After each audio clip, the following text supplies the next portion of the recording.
Everybody, welcome back to episode 20 of Solutions for the Firearm Industry. My name is Dan Peterson. I own Cerberus LiveScan, and today we're going to talk about how to buy a machine gun. Before we get started, if you like what we're doing, hit that subscribe and like and share. You are our marketing budget on this episode and this program. So if you like what we're doing, please hit that subscribe, like, and share, and tell us how we're doing. If not, let us know. So with that, we're going to get into it.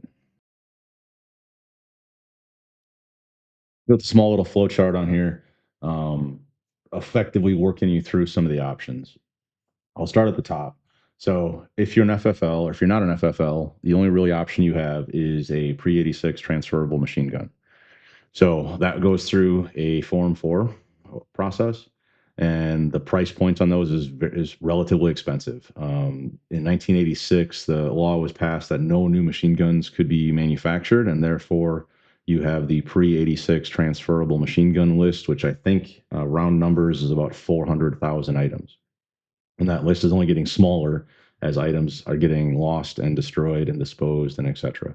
So if you're not an FFL, the only option you have is to pony up the cash and pay for these the transferable machine guns that are on the registry and on the list pre-86. And 9 times out of 10, that is going to be a paper Form 4.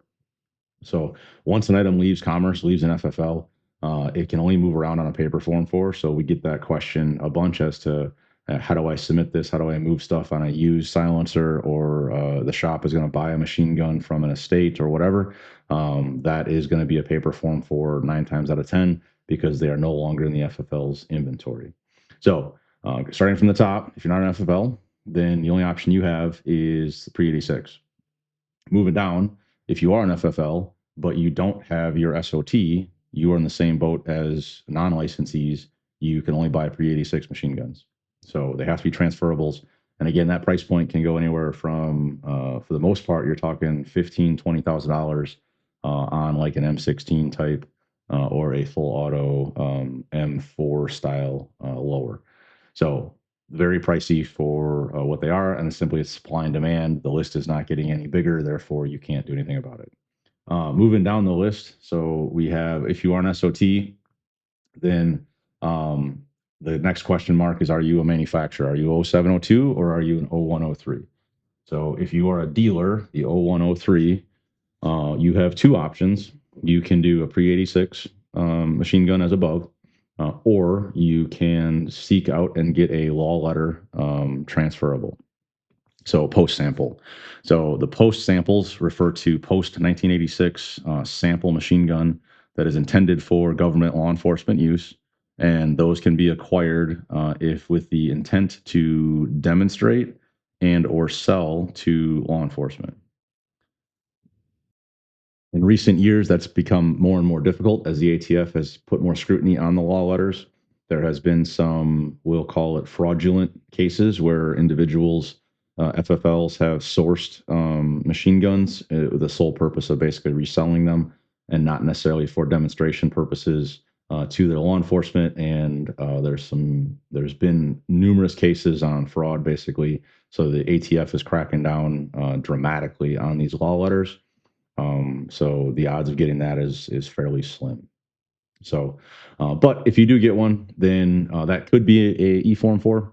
So, because sometimes most time those post samples are coming from a FFL, and they're coming from they're coming from an FFL, they're coming from a manufacturer.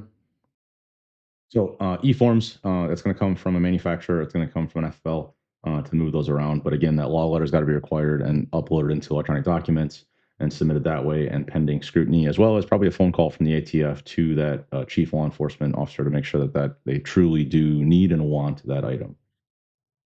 Going down the 0702 side of things, if you are a manufacturer and you have your SOT, that's an 0702, you have about 4 options. So you can do the post 86 sample posties and a law letter. You can do the pre 86 transferable. You can make your own. You have to look at ITARs and that piece of it, but you can make your own. And then the one that is probably less known and or less talked about is out of business, no law letter required. Sometimes referred to as the FFL retirement fund. So there are guys that will build posties throughout their career and sit on them. And when it's come time to retire and ride off into the sunset, they will begin to sell them. And because they are going out of business and because they are an 0702, those post samples can transfer to another 0702 from a 0702 that is going out of business. So the ATF would prefer to see those stay in commerce as opposed to being destroyed. So they offer this exception to the no law letter requirement to those special circumstances where an 0702 is going out of business. They have inventory of post sample machine guns, and they will transfer on a E Form 4 or paper Form 4, but I would recommend an E Form 4. And the FFL that is going out of business needs to include their memo or notification to the ATF that they plan to go out of business. And then that machine gun can transfer to the receiving FFL that is an 0702, must be an 0702, when that sending FFL is going out of business. So those are the ways that you can go about it, and that's kind of the loophole in there. And again, that FFL's got to be going out of business. Otherwise, you are stuck with the other options, right? The post sample 86, post 86 sample or postie with a law letter, a pre 86 transferable. You can make your own, or the out of business no law letter required. So quick short one today. I'm talking about machine guns, but that's kind of the concept, and that's how it can work on the machine gun type of stuff. If you got any questions on that, please let me know.